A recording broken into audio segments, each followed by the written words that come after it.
काय करते प्रथम कारण मंगल रूप विघ्न विनाशक सुख करन नमो शुद्ध शिव। आज प्रवचन तुम कर रहे थे।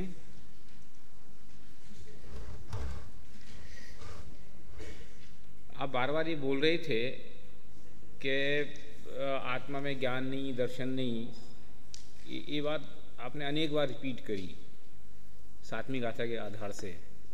वास्तव में आत्मा में ज्ञान नहीं, दर्शन नहीं, ऐसा नहीं है। अगर आत्मा में ज्ञान दर्शन नहीं है तो है का आत्मा में? नहीं, ये हंसने का विषय थोड़ी भैया। इसमें हंसने कौतूहल का क्या प्रसंग आ गया? आत्मा में ज्ञान है, दर्शन है, सुख है, तो फिर गाथा में तो कहा। फिर वहाँ वो ज्ञान नहीं है का अर्थ क्या है? कि मात्र ज्ञान नहीं है, या तो ऐसा कहो, या ज्ञान का भेद नहीं है। तो वो आपके उस कथन में आ ही नहीं रहा था। सर आज बोल रहे थे, हम तो आज सुने, वो हमने बहुत उपयोगपूर्वक बहुत देर तक सुनने की चेष्टा की। अब गाड़ी ठीक होएगी, अब गाड़ी ठीक होएगी, पर अंत तक नहीं हुई। फिर मैं सोच रहा था शायद कमेंट्स में ये बात आएगी, पर आज कमेंट्स में कुछ बात आई नहीं। इसलिए मैंने कही कि जो सद्भुत व्यवहार ने जो है, सद्भुत व्यवहार ने वैसे ही उसको बनाता जो सत्तारूप वस्तु है। उपचरित अनुपचरित तो दूर और पास के हिसाब से भेद हो गए। सद्भुत असद्भुत, वास्तविक या अवास्तविक के आधार से भेद हो गए। तो ये सद्भुत व्यवहारने का विषय है, अनुपचरित सद्भुत व्यवहारने का विषय है ना। तो आत्मा के निर्मल गुणों का अथवा पर्यायों में भेद करके कथन करना, तो वो आत्मा में सत्तात्मक वस्तु है। ऐसी राग के संदर्भ में भी हम कई बार ऐसी गड़बड़ करते हैं कि आत्मा में राग नहीं है। जब ये कथन किया जाता है तो हम उसको बिल्कुल उड़ा देते हैं। अरे राग नहीं, ऐसा अर्थ नहीं है कि अगर राग नहीं है तो फिर उसके नाश का उपदेश किस बात के लिए है? फिर सम्यक दर्शन ज्ञान चारित्र प्राप्त करो, इसकी प्रेरणा किस बात के लिए है? कि आत्मा में राग है, लेकिन द्रव्य दृष्टि से अथवा स्वभावंश की मुख्यता करके अगर कथन किया जाए तो उस नए को राग नहीं दिखाई देता। प्रमाण के विषय में तो सब ही है, ऐसा थोड़ी कि उसमें नहीं है। इसलिए ज्ञान है, दर्शन है, चारित्र है, सुख है, लेकिन ज्ञान मात्र नहीं है आत्मा, चारित्र मात्र नहीं है आत्मा, सुख मात्र नहीं है आत्मा। अथवा ये ज्ञान है, ये आत्मा का ज्ञान का हिस्सा, ये ज्ञान का कमरा, ये चारित्र का कमरा, ये सुख का कमरा, ये ऐसा भेद नहीं है उसमें। तो गुण तो हैं, गुण भेद नहीं है। वो उसका प्रमेय वो है, उसका विषय। ये बात आपको थोड़ी सी उभारनी चाहिए थी। जो फिर आपने नयों की भी चर्चा की, लेकिन वो व्यवहार की बात तो की आपने, लेकिन वो फिर सफल नहीं हो पाई। थोड़ा और आपके कौन सी कक्षा में हो? सेकंड ईयर में। तो अब इस ट्रिप को पकड़ोगे तो आ जाएगा, कोई बहुत ऐसी कठिन बात नहीं है ना। चलो, अपना विषय चल रहा है मोक्षण प्रकाशक 9वां अध्याय, मोक्ष का स्वरूप, जिसमें अपन आत्मा का हेतु मोक्ष है इसकी चर्चा कर रहे थे। वास्तव में आत्मा का हेतु मोक्ष है, इस चर्चा का प्रसंग ही इसलिए खड़ा हुआ है कि 7 तत्वों के आधार से चर्चा की जा रही है। आत्मा का हित कहो, प्रयोजन कहो, मोक्ष नहीं है। आत्मा का हित और प्रयोजन तो वास्तव में सुख है,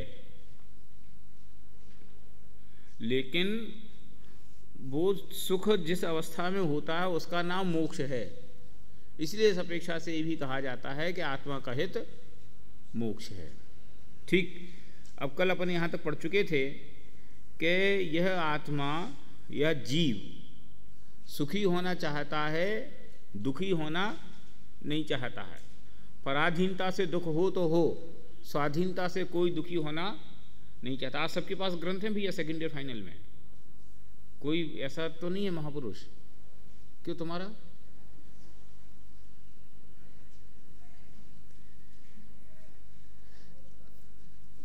बाकी सबके पास है। चलो, 10 तारीख को कॉपी देने वाले हो आप लोग, याद है ना? इसलिए याद दिला दिया है। आज कौन सी तारीख है? 7। 3 दिन अभी बाकी हैं। 10 तारीख को हम कॉपी मांगेंगे आपसे, हम नहीं भूले। जिसको हमने याद दिलाने की बताई थी वो भी पक्का नहीं भूला है, उसने भी मुझे याद दिलाई। ठीक है, चलो क्या कह रहा था,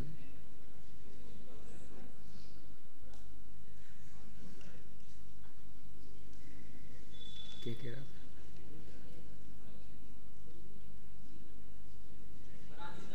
हाँ, कि पराधीनता से कोई को दुख हो तो हो, स्वाधीन तो कोई दुखी होना चाहता नहीं, माने जहाँ तक बने सुखी रहना चाहता है। अब देखो, जहाँ तीव्र दुख हो उस तीव्र दुख में भी जिसमें कम दुख हो ऐसा प्रयत्न करता है। माने उसका जो प्रयत्न है वो इस तरफ है कि कम से कम दुख हो, सुख हो, और सुख की कोई रास्ता नहीं देखे कि नहीं भैया इतना तो होना ही है, तो उसमें भी वो ऐसे ही चेष्टा करेगा कि जिससे उसको कम से कम दुख की प्राप्ति हो। ये आत्मा का स्वभाव है। इसमें कोई तर्क नहीं चाहिए, कोई हेतु नहीं चाहिए, कोई उदाहरण नहीं चाहिए, कोई आगम का प्रमाण नहीं चाहिए। क्यों? क्योंकि ये स्वानुभूत प्रमाण विषय है। ये हमें अपने अनुभव से भी निरंतर ख्याल में आता है कि यह जीव सदा सुखी रहना ही चाहता है। और सुख किसका नाम है, इसके लिए भी कोई शास्त्र नहीं चाहिए। शास्त्र ने तो उसको परिभाषा दी अथवा उस फीलिंग को नाम दिया है, निराकुलता। लेकिन सुख की फीलिंग तो हम फील करते हैं ना, कि सुख क्या है, भले हम न बता पाएं, हम सुख की व्याख्या न कर पाएं, लेकिन सुख का सेंस क्या है, सुख का भाव क्या है, ये तो हमें बहुत अच्छे से ख्याल में है। और उसको शास्त्र में आकुलता का अभाव इस रूप से अभिव्यक्त किया गया है कि सुख किसका नाम है, कि निराकुल परिणाम का नाम सुख है, और आकुलता इसका नाम दुख है। और आकुलता को ही दूसरा नाम इच्छा दिया कि आकुलता क्यों पैदा होती है, कि इच्छा करता है, उसके अनुसार कार्य नहीं बनता, सो आकुलता पैदा होती है। तो अब उसको सुखी होने का उपाय क्या है, कि सुखी होने के 2 रास्ते कल अपन ने बात की थी। एक रास्ता तो ये है कि जैसा ये चाहता है सर्व कार्य वैसे होने लग जाएं, एक रास्ता। और दूसरा रास्ता ये है कि ये चाहना बंद कर दे। अभी मैं ये नहीं कह रहा हूं कि जैसा हो रहा वैसा चाहने लग जाए, समझ में आई? एक रास्ता तो ये है कि जैसा ये चाहता है वैसी वस्तु परिणमित होने लग जाए। हमने कहा दिन हो जाए तो दिन हो जाए, हमने कहा रात हो जाए तो रात हो जाए, ठंडी हो जाए तो ठंडी हो जाए, गर्मी हो जाए तो गर्मी हो जाए। जैसा मैं चाहूं वैसा होए तो सुखी हो जाऊं, एक रास्ता तो ये है। और दूसरा रास्ता क्या है? दूसरा रास्ता ये है कि हमारी चाहनी मिट जाए, चाह ही खत्म हो जाए तो सुखी हो जाऊं। अब अपन विचार इस बात पे कर रहे थे कि संभवित रास्ता क्या है, आसान की बात नहीं कर रहा हूं, पॉसिबल रास्ता क्या है। 2 ऑप्शन में से पॉसिबल ऑप्शन कौन सा है, कि संभवित रास्ता दूसरा वाला है, पहला वाला नहीं। क्यों? क्योंकि पहले वाले रास्ता तो पराधीन व्यवस्था है, सब मेरे अनुसार चलें, ये कैसे संभव है? क्यों? सबकी अपनी अपनी सत्ता है ना। चलो एक बार के लिए हम ये मान भी जाएं कि जैसा मैं चाहता हूं वैसा होने लग जाए, तो तुम अपनी चाहना को नक्की कर लो, स्टेबल कर लो। क्या कह रहा हूं मैं, समझ में आई आपको बात? एक बार के लिए अपन समझ लो ऐसा रिमोट बनाओ कि हम जैसा चाहेंगे वैसी दुनिया चलने लग जाएगी। तो अब तुम ये तो नक्की कर लो कि तुम्हारी चाहना एक सी होने लगेगी। तकलीफ ये है कि जैसी वस्तु होने लगती तुम वैसा चाहना बंद करके दूसरा चाहने लगते हो। जैसे वो छोटा बच्चा होता है ना, कि अकबर और बीरबल के दरबार में एक समस्या खड़ी हो गई कि भैया सबसे कठिन वस्तु क्या है, कि छोटे बच्चे को मनवाना अथवा उसकी मांग पूरी करना वो सबसे कठिन वस्तु है, असंभव वस्तु है, समझ लो, मुश्किल काम। अरे यार गजब करते, इसमें क्या मुश्किल काम है? तो साहब थोड़ी देर के लिए मैं बच्चा बन जाता हूँ और जैसा मैं कहूँ वैसा करते जाना, और मुझे रोने नहीं देना। हाँ साहब, कि ये लाओ, राजा को क्या असंभव, लो ये लाओ, हाजिर, ये लाओ, ये हाजिर। नहीं वो आसमान में वो चांद है ना, उसको लाओ, हमें तो वो चाहिए। अब कोई बात नहीं, उसका भी रास्ता निकाला। कि क्या निकाला? कि थाली में उसका प्रतिबिंब आ गया कि लो ये चांद थाली में उतर आया, उसने हाथ मार दिया, ठीक करो। संभव है? माने चाहने हमारी नक्की नहीं है। जब जैसे वस्तु की हम प्राप्ति की इच्छा करते हैं और वो वस्तु हमें प्राप्त हो जाती है, तो फिर हम उस वस्तु की प्राप्ति का आनंद नहीं भोगते, तत्काल हम दूसरी वस्तु की चाह करते हैं और दुखी होने का ही प्रयत्न करते हैं। ऐसा समझो, ये चाह का नेचर है। इच्छा की प्रवृत्ति कैसी है कि जो मिला उसका आनंद नहीं भोगना, उसमें तृप्त नहीं रहना, उसमें तसल्ली महसूस नहीं करना, तत्काल आगे की इच्छा, तत्काल दूसरी बात की के लिए प्रयत्न, माने वो दुखी बना रहे ऐसे ही प्रयत्न वो वहाँ होता है। इसलिए मैं जैसा चाहता हूँ वैसा सारी दुनिया में होएगा तो मैं सुखी होऊंगा, यह असंभव ऑप्शन है, ये कभी संभव है ही नहीं। तो फिर हमारे पास दूसरा ऑप्शन क्या बचा? कि दूसरा ऑप्शन हमारे पास सबसे बढ़िया जो बेस्ट पॉसिबल ऑप्शन है वो ये है कि हमारी चाहना खत्म हो जाए, हमारी इच्छा खत्म हो जाएगी।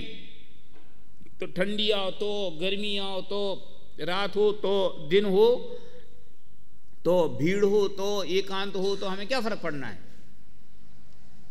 है ना? इसलिए सुखी होने के लिए दो रास्तों में से एक ही रास्ता है।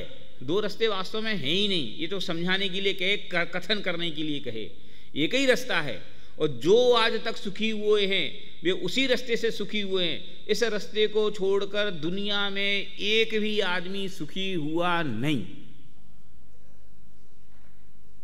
सबसे ज़्यादा पुण्यशील आदमी जो अगर कहो कि मनुष्यों में सबसे पुण्यशाली अगर कहो तो तीर्थंकर के चक्रवर्ती, उनके पास तो सब संपदा है, तो वे महासुखी हैं। कि चक्रवर्ती अगर अपने वैभव में मरे तो सातवें नरक के पहले रुकता नहीं है ना? और तीर्थंकर उस वैभव को लात मार करके साधना करने के लिए, मोक्ष मार्ग की साधना के लिए जंगल में निकल जाते हैं। तो अगर अनुकूलता में, संयोगों की उसमें सुख होए तो फिर उनके पास होना चाहिए ना।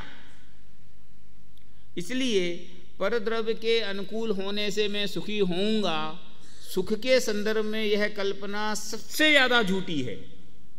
माने कहते हैं ना कि सबसे ज़्यादा झूठा विषय, सबसे ज़्यादा असंभव विषय जिसके ऊपर हम खड़े होकर अपनी दुनिया बना रहे हैं, जैसे समझ लो जैसे रेत का महल बना रहे हैं, तो उसका बेस क्या है? कि उसका बेस जीरो है।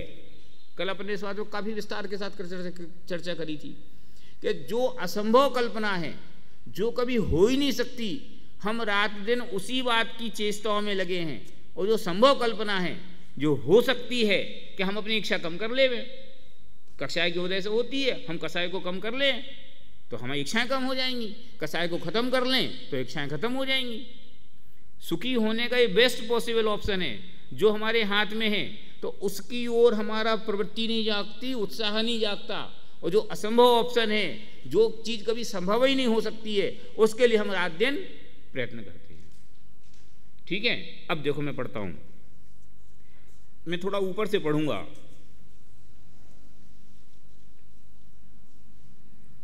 मैं इस पैराग्राफ की शुरुआत से ही पढ़ता हूं तो ही कनेक्टिविटी आएगी।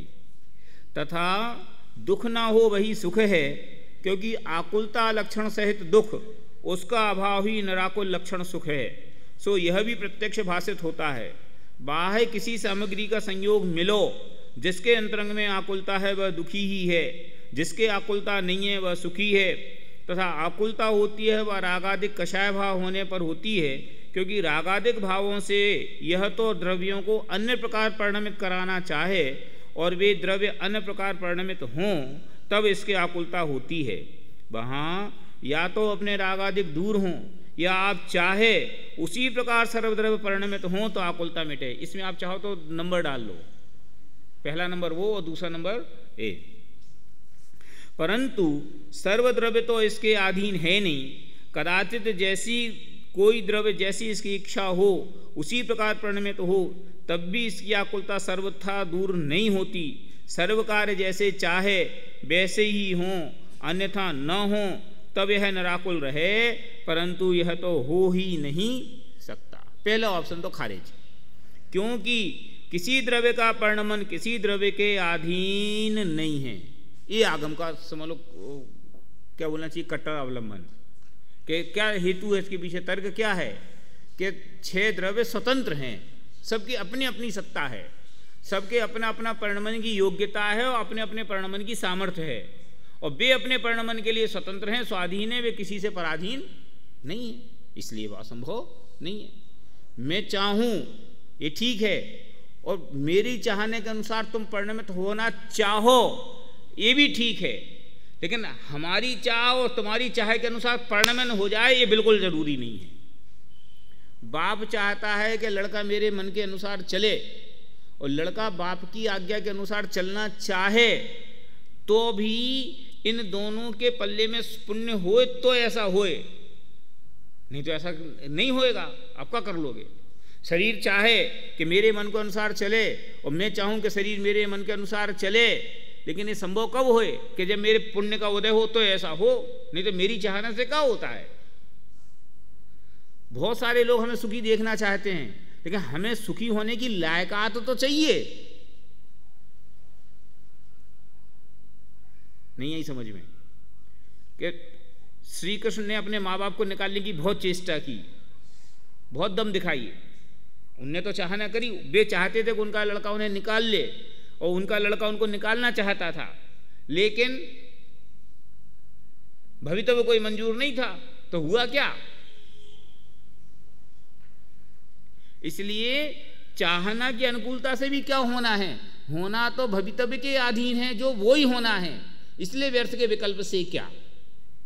ये इतना रामबाण है, इतना रामबाण है कि एक बार ये दिल में घुस जाए तो आपको जगत का कोई पदार्थ, जगत का कोई संयोग, जगत का कोई परिणमन आपको दुखी नहीं कर सकता।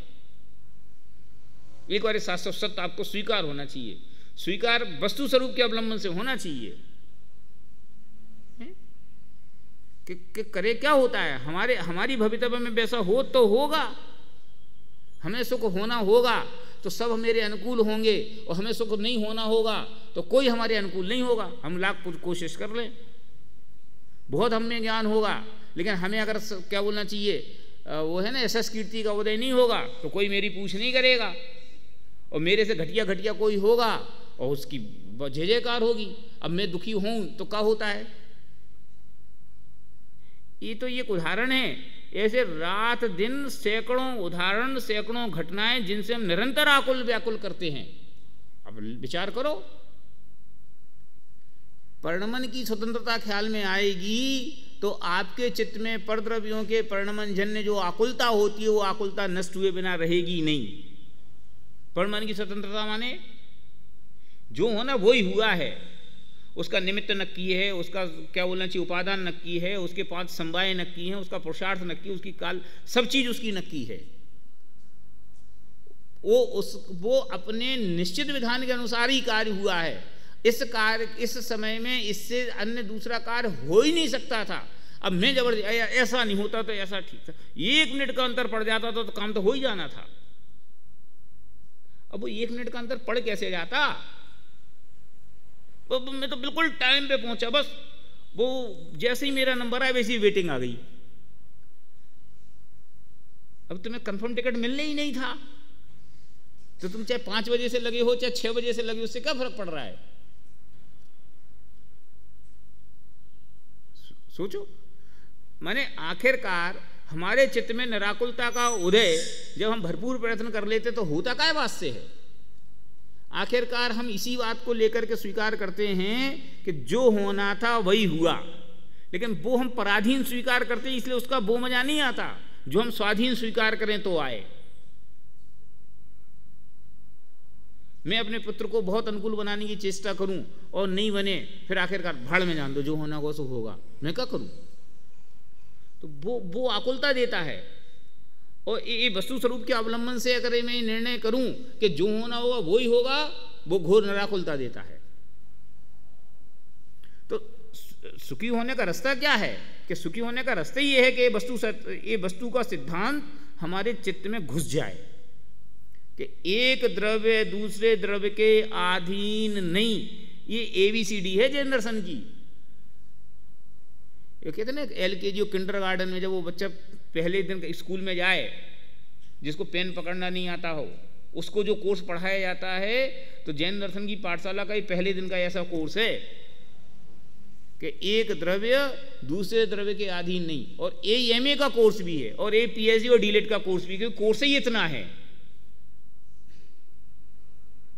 बोलो, एक द्रव्य दूसरे द्रव्य के अधीन नहीं, ये निर्णय तो करो। इस निर्णय का मतलब क्या है? कि इस निर्णय का मतलब ये है कि फिर पर द्रव्य के उठापटक जन्य जो राग द्वेष का तीव्र तूफान हमारे चित्त में, वो तूफान नहीं होना चाहिए। अब इसको आपको जितने उदाहरण, लाखों उदाहरणों से एक्सप्लेन करना हो तो करते जाओ। रोटी हमारे मन की बनी कि नहीं बनी? अरे यार आज हमें तो ये खाना था, आज तो बन ही गया। नहीं आज तो ये मेरे मन का बन गया। कब दम है इन बातों में? लड़के ने बहुत मेहनत करी और पास हो गया, और बहुत मेहनत करी और फेल हो गया। कब मतलब इन बातों में? एक द्रव्य का दूसरे द्रव्य के अधीन परिणमन नहीं है। आप इसको विचार करना। देखो, इसलिए अपन, ये तो वो पहला उपाय कि पहला उपाय फेल क्यों है? क्योंकि यह परद्रव्य को अपने विकल्प के अनुसार परिणमाना चाहता है और परद्रव्य इसके विकल्प के अधीन है नहीं, इसलिए इसके विकल्प के अनुसार परद्रव्य परिणमित हो नहीं सकते, इसलिए सुखी नहीं हो सकता। पहली दलील खारिज। अब दूसरे, इसलिए अपने रागादिक भाव दूर होने पर निराकुलता हो, सो यह कार्य बन सकता है। कौन सा कार्य? कौन सा कार्य? क्या नाम इसका? सुखी होने का कि मोक्ष का? प्रकरण कौन सा चल रहा है? फिर मेढ़े की भांति आंखें न। इसलिए रागादि भाव दूर होने पर निराकुलता हो, सो यह कार्य बन सकता है। कि कौन सा कार्य? कि इसको सुखी होने का जो कार्य है ना, मोक्ष प्राप्ति का जो उपाय है, वो उपाय बने। कब? कि रागादिक दूर हों, और रागादिक दूर होंगे तो रागादिक के कारण से जो परद्रव्य के अनुकूल प्रतिकूल परिणमन जन्य जो आकुलता थी, वो आकुलता नष्ट हो जाएगी। निराकुलता तो स्वभाव में है ही। कि पानी को ठंडा करने के लिए क्या करना है? पानी को गर्म करने के लिए तो प्रयत्न बताया गया। पानी को ठंडा करने के लिए क्या करते हो? बोलो। कि पानी तो ठंडा बाई नेचर है, वो ऑटोमेटिक ही होता है। उसमें आप क्या करते हो? ज़्यादा से ज़्यादा बड़े बर्तन में फैला के फूंकते हो, हवा करते हो, तो वो क्या है? कि वो तो उसकी आग निकलने के रास्ते दे रहे हो आप ज़्यादा। छोटे बर्तन में रख के ठंडा करने की चेष्टा करोगे तो आधे घंटे में ठंडा होगा। बड़े बर्तन में रख के फैलाओगे तो 2 मिनट में हो जाएगा, 5 मिनट में हो जाएगा। उसमें तुमने क्या किया? कि वो तो भाई नीचे ठंडा है। तो आत्मा सुखी तो अनादि अनंत है, आत्मा सुखी तो रेडीमेड है। हमने उसके उस सुखपने को स्वीकार नहीं किया, ये दुख है। इसलिए रागादिक भाव दूर होंगे तो सुख तो अपने आप तैयार बैठा है। निराकुलता तो अपने आप सुखरूप है ही। ये सुखी होने का सबसे आसान उपाय है। सो यह कार्य बन सकता है, क्योंकि रागादिक भाव आत्मा के स्वभाव भाव तो हैं नहीं, औपाधिक भाव हैं, पर निमित्त से हुए हैं, और वह निमित्त मोह कर्म का उदय है। उसका भाव होने पर सर्व रागादिक विलय हो जाएं, तब आकुलता का नाश होने पर दुख दूर हो, सुख की प्राप्ति हो। इसलिए मोह कर्म का नाश हितकारी है। हमने तो 8 कर्म पढ़े थे, यहां तो अकेले मोह कर्म की बात कह रहे। आगे 8 कर्मों को सिद्ध करने वाले हैं। 8 कर्मों के अभाव से कैसे कैसे सुख होगा, ज्ञानावरण से, दर्शनावरण से, वेदनी से, अंतराय से। लेकिन यहां मोह की चर्चा क्यों करी? क्योंकि मोह उनका सरदार है। सरदार है नहीं, वास्तव में अगर मोह न हो तो शेष कर्म दुख देने की सामर्थ्य ही खो देते हैं। बोलो, केवल ज्ञान हो गया, समूह में विराजमान अरहंत भगवान, 4 कर्म तो हैं उनके पास, अभी कितने दुखी हैं। चार कर्म का उदय है, तो चार कर्म के उदयजन्य आकुलता नहीं है कि चार कर्म का उदय होने पर भी तत्संबंधी आकुलता नहीं है, क्योंकि आकुलता कराने वाला जो मोहिनी कर्म है उसकी सत्ता नहीं है, खत्म हो गया। इसलिए मोहिनी कर्म जाए तो शेष कर्मों की क्या बोलने की दुख रूप परिणमन कराने की हिम्मत ही नहीं है। अकेले घाती कर्म की बात, अघाती कर्म की बात नहीं, अघाती कर्म की भी, यद्यपि ऐसा कोई उदाहरण हमें दिखाई नहीं देता, लेकिन अपन इमेज करो कि मोह चला गया और ज्ञान फिर कम हो के ज्यादा हो, उससे क्या फर्क पड़ रहा है? मोह चला गया फिर दर्शन कम हो के ज्यादा हो, इससे क्या फर्क पड़ रहा है? सोचो, क्यों? क्योंकि उनके कम ज्यादा परिणमन से आत्मा को कोई तकलीफ ही नहीं थी, उससे उसको आत्मा को कोई समस्या ही नहीं थी। समस्या तो वो मोह से थी और वो चला गया तो काम पूरा हो गया। इसलिए मोह कर्म को यहां खड़ा किया, इसलिए मोह कर्म का नाश हितकारी है। अब देखो अधिकांश पढ़ने का है, इसलिए मैं इसको पढ़ूंगा ज्यादातर।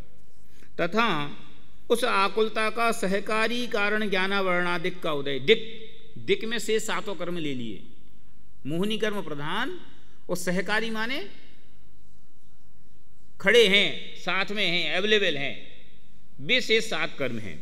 ज्ञानावरण दर्शनावरण के उदय से ज्ञान दर्शन संपूर्ण प्रकट नहीं होते, इसलिए इसको जानने देखने की आकुलता होती है। ये आकुलता क्या है?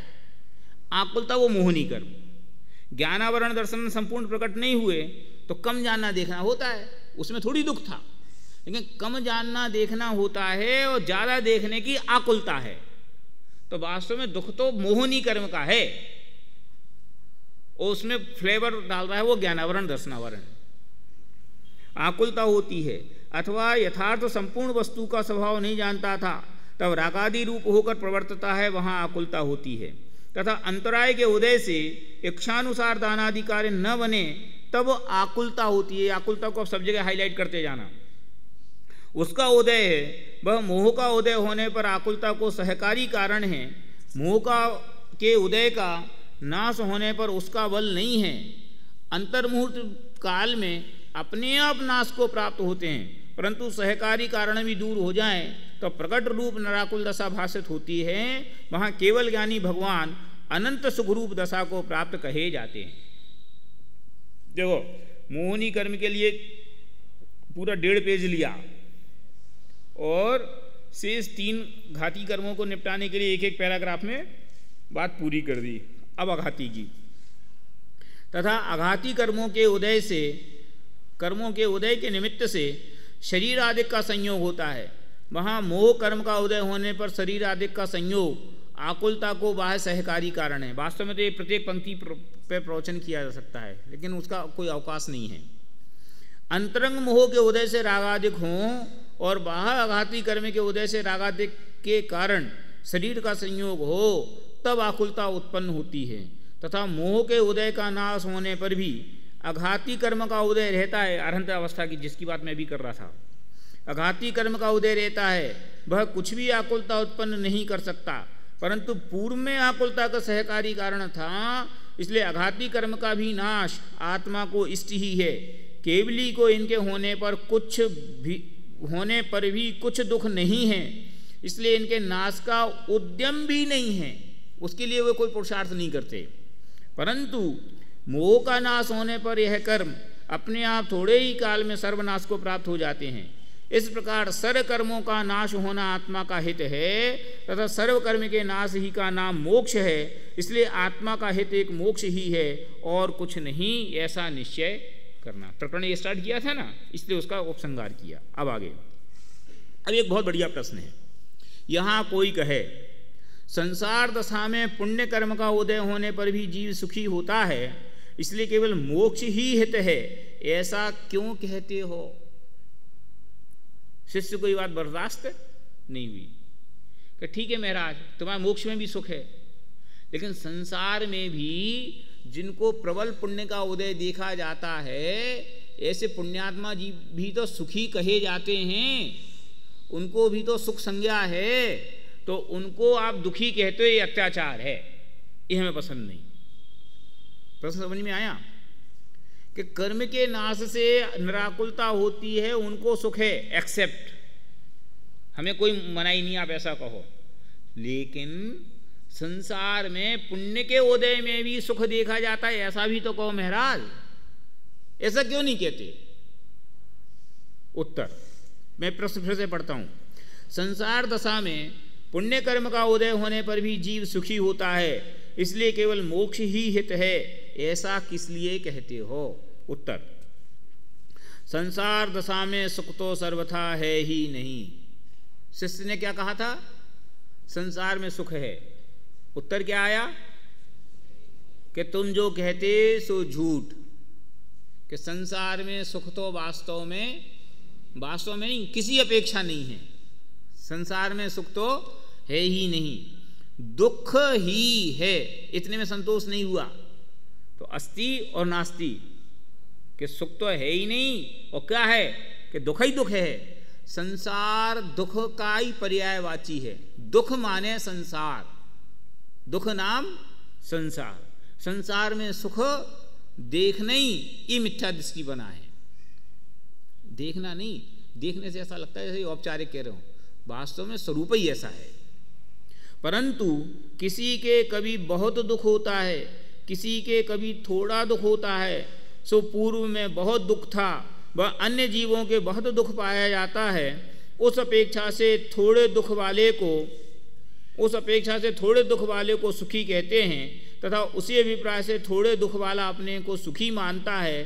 परमार्थ से सुख है नहीं, बहुत सरल है। तथा यदि थोड़ा भी दुख सदाकाल रहे, तो ये बहुत बढ़िया बात है। पहली बात क्या कही कि पहली बात तो संसार में सुख है ही नहीं, तो है क्या कि दुख की कमी है, कि कोई को 100 डिग्री दुख है, कोई को 10 डिग्री दुख है। तो जिसको 10 डिग्री दुख है वो अपने आप को महसूस करता गया सुखी हो गया, और 100 डिग्री वाला भी उसको देख करके कहता सुखी हो गया। लेकिन वास्तव में परमार्थ से तो सुख है ही नहीं। अब टोडरमल जी गजब बात कह रहे, कोई बात नहीं, हम तुम्हारी संसार में सुख है इस बात को भी स्वीकार करने तैयार हैं। संसार में, सुनना क्या कह रहा हूं, इस पॉइंट पे आपका ध्यान नहीं गया होगा। संसार में पुण्य के उदय में भी सुख है, मैं मानने तैयार हूं। टोडरमल जी कह रहे हैं मंजूर, मुझे एक गारंटी दो कि क्या कि ये ऐसे ही बना रहेगा। कि तुम जिसको कह रहे हैं ना कि देखो भाई साहब आप तो दुखी हो, लेकिन ये तो सुखी हैं। हाँ ठीक है, ये सुखी हैं, पर नक्की करो कि इनका ये सुख ऐसे ही कायम रहेगा, इसकी गारंटी है। ये गारंटी दो तो हम पुण्य के उदय को भी सुखी कहें। प्रश्न समझ में नहीं आया, फिर से रिपीट कर रहा हूं। शिष्य का प्रश्न ये था कि पुण्य के उदय को भी सुखी कहना चाहिए, तो पहले तो उन्होंने उसको नकार दिया कि नहीं भैया ये बात गलत है, संभव नहीं है। फिर उन्होंने कहा कोई बात नहीं, मैं मान लेता हूं कि संसार में भी पुण्य के उदय को सुख कहने के लिए मैं तैयार हूं, लेकिन एक शर्त है मेरी कि क्या कि उसकी परमानेंसी लिख के दो, कि तुम जिसको सुखी कहना चाहते हो वो ऐसे ही बना रहेगा, अब नहीं बिगड़ेगा, ये बता दो तुम। बोलो ऐसा कोई लिख के दे सकता है? ऐसा संभव है? अरे ये संयोग ऐसे बने हैं, इसमें आश्चर्य है। ये संयोग बिगड़ जाएं, इसमें क्या आश्चर्य है? संयोग का नाम ही वियोग है। संयोग कहते ही उसे हैं जो है और नहीं रहेगा। जो रहे उसका नाम संयोग थोड़ी कहा जाता है। संयोग किसको कहना? कि जो पहले नहीं था अभी आ गया और आगे नहीं रहेगा, इसके नाम तो संयोग है। तो संयोग में ही वियोग की गारंटी है, जन्म में ही मरण छुपा है। तो आप कैसे कहते हो कि ये मेरे जो आज संयोग हैं ये सदाकाल ऐसे बने रहेंगे? अरे दूसरों की जाने दो। जो शक्तिशाली लोग हैं, जो चक्रवर्ती हैं, वे भी अपने अगले समय भी इसी प्रकार का परिणमन होगा इसकी गारंटी नहीं दे सकते। नहीं दी जा सकती। शास्त्र को बंद कर दो एक बार, कितने बजे तक है? शास्त्र को एक बार बंद कर दो। नहीं, मैं कह रहा हूं कि एक बार अपन शास्त्र को बंद करके भी विचार करो। जो लोग इस तत्व ज्ञान को नहीं जानते भाई साहब, उनसे भी एक रैंडमली ये बात पूछो तो किसको इस बात का भरोसा है कि उसके ये जैसे संयोग बने हैं वे बने रहेंगे? बताओ। जिसके पास आज स्वास्थ्य है कल वो ऐसे ही स्वस्थ बना रहेगा, किसको भरोसा है? सबको ये भरोसा है कि वो स्वस्थ नहीं रहेगा, इसलिए तो मेडिक्लेम कराता है। सबको ये भरोसा है कि ये जीवन सदा ऐसा नहीं रहेगा, मर जाऊंगा, इसलिए तो इंश्योरेंस कराता है। ये दुकान व्यापार इतना बढ़िया बना बनाया चल रहा है, ये ऐसे ही चलता रहेगा, किसको भरोसा है? बताओ। तत्वज्ञानी की बात तो कर ही नहीं रहे, मूर्ख से मूर्ख आदमी को भी इस बात का रंच मात्र भरोसा नहीं है कि ये जो संयोग आज हमने इतनी मेहनत से तैयार करे हैं, ये संयोग अगले समय भी ऐसे ही रहेंगे। ये वास्तव में अपन को अपने अज्ञान की महिमा आनी चाहिए। महिमा माने आश्चर्य होना चाहिए। ये कैसे मूर्खपने का दिमाग है कि जो बात हाथ पे रखे हुए आंवले की भांति स्पष्ट है, जिस बात को समझने और समझाने के लिए कोई तर्क और युक्ति नहीं चाहिए, जो बात आंखें ऐसी बंद कर लो तो भी दिखाई देती है, उस बात को हम देखने स्वीकार करने तैयार नहीं हैं। और जो बात असंभव है, जो बात होने लायक ही नहीं है, उस बात के लिए हम रोए पीटे जा रहे हैं, उस बात के पीछे हम रात दिन निरंतर प्रयत्न कर रहे हैं। बोलो, सोचो। जो जिसके पास जैसे पुण्य पाप के उदय हैं, जिसके पास जैसे जैसे समझ लो संयोग हैं, सब उन संयोगों का विचार करके तो देखो, और उन संयोगों के साथ उसका जो अटेंशन है, उस अटेंशन का विचार करके तो देखो कि हमारी बुद्धि उनकी उठापटक से बाहर दौड़ती ही नहीं है, उनकी उठापटक से बाहर सोचती ही नहीं है। हमारा प्रयत्न निरंतर ये शरीर स्वस्थ बना रहे, हमारा प्रयत्न निरंतर ये संयोग निराकुल बने रहें, इसी तरफ दौड़ता है। और रिजल्ट ये कहता है कि हम जितना प्रयत्न इसको मेंटेन करने का करते हैं उतना ही वो बिगड़ता है। सोचो।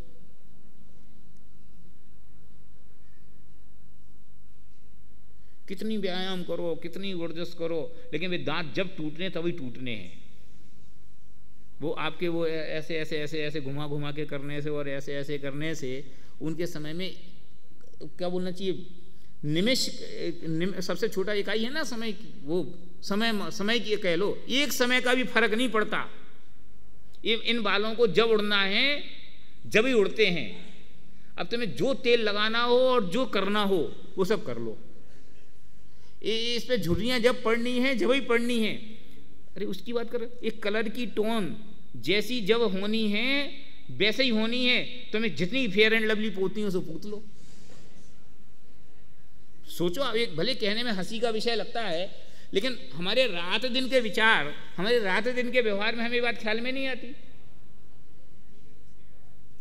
ठोडरमल जी क्या कहना चाहते हैं कि हम आपकी इस बात को कहने तैयार हैं कि पुण्य के उदय में सुख है, लेकिन एक आदमी तो हमें पुण्य के उदय से सुखी सदाकाल रहता हुआ दिखाओ। तो एक नाम इतिहास में से उठा के दिखाओ कि जिसके पास पुण्य का उदय खूब था और वो सुखी बना रहा। बताओ। इतने 63 सलाका पुरुष हो गए, 169 महापुरुष हो गए, और हर 24 में इतने इतने होते हैं, एक आध का नाम तो बताओ। तुम्हारे पास जब सुख के नामों की लिस्ट आती है तो सुकमाल सुकौलसा से स्टार्ट करके अनंत सिद्धों तक तो तुम्हारे पास बहुत सारे नाम हैं, लेकिन जो संसार अवस्था में रहे उसमें से एक आध का नाम बताओ जो सुखी हो गया हो। इतिहास की बात छोड़ दो, हमारे अपने लौकिक व्यवहार की बात करो। हम हजारों लोगों के संपर्क में तो अपन भी है ना। हमें एक आध आदमी अपने संपर्क में जो है हो जिसको आप ये मानते हो कि सुखी है, जिसको आप ये महसूस करते हो कि ये आदमी भैया धनवान है, बड़ा है, सुखी है, और वो भी ये कहते हो कि हाँ भैया मैं तो सुखी हूँ। उससे बंद कमरे में इंटरव्यू लेके देखो, उससे पूछो कि वो सुखी है कि नहीं है। अगर वो दिल की बात आपसे कहता होगा तो कहे, एक ही जवाब देगा कि भैया काय के सुखी। एक आध आदमी बताओ। तो पुण्य के उदय में तुम जो सुख कहते हो, पुण्य के उदय में आदि मध्य और अंत तीनों जगह तुम पोस्टमार्टम करके देखो तो कि सुख है कहां। कि उसका ग्राउंड ये नित्यता है कि जो पुण्य का उदय इस समय में है अगले समय में होगा कि नहीं होगा इसकी कोई गारंटी। अरे होगा इसकी गारंटी तो है ही नहीं, लेकिन नहीं होगा इसकी उम्मीद बहुत ज्यादा है। अब समय हो गया, मैं 2 मिनट में बोलता हूं कैसे कैसे ज्यादा है। कि हम अपने जीवन से देख लो ना कि हम बहुभाग अपना समय काय बात में बिताते हैं। परिणामों की व्याख्या तो अपन जानते ही है ना कि हमारा कितना समय धर्म कार्य में बीतता है और कितना समय हमारा पाप कार्य में बीतता है, उसकी रेशो कर लो। फिर धर्म कार्य में जो बीतता है उसमें से कितना पुण्य रूप है कितना पाप रूप, उसकी बात अभी नहीं करो। मैं तो कहता हूं अगर आपने 2 घंटे धर्म में लगा दो, 2 घंटे पूरे पुण्य रूप और शेष 18 घंटे या 20 घंटे पाप रूप, इसमें हमें कोई एतराज नहीं है। लेकिन इसका रेशो तो यही है ना कि 24 में से 2 घंटे इसमें गए और 22 घंटे उसमें गए। 20 घंटे और 4 घंटे मान लो तो भी कम फर्क पड़ा। तो अभी बहुभाग तो हमने पुण्य पाप ही का उपार्जन किया है। पुण्य का उपार्जन तो कितना सा काल है हमारा। तो फिर तो ज्यादातर गारंटी का आएगी कि तुम जो कमा रहे हो पल्ले में गले में वही तो आएगा। कि कमाई तो निरंतर जुड़ रही पाप की और ये संयोग बने पुण्य के उदय से, और पुण्य का उदय निरंतर हो रहा है खर्च। ये जो मेंटेन है ये सब संयोग, ये संयोग के मुफ्त में बने हैं कि इनको बनाने इनको मेंटेन करने में निरंतर हम पुण्य का उदय खर्च कर रहे हैं। तो पुण्य का उदय तो हो रहा है कंटिन्यू खर्च और पाप के उदय का हो रहा है स्टोर। तो निरंतर पाप का उदय आए ऐसी संभावनाएं विशेष हैं। कम पुण्य के उदय की बात करते हो, कोई बात नहीं, लेकिन पुण्य के उदय की स्थिरता है ऐसा तो कहो। कि ऐसा भी कोई नहीं कह सकता तो फिर इस बात को कहने में क्या दम है कि संसार में सुख है। ये टोडरमल जी का निष्कर्ष है। ये बात तो अपन ने कर ली, कल इन शब्दों को पढ़ना है, ये अपन पढ़ के कल इस प्रकरण को पूरा करेंगे।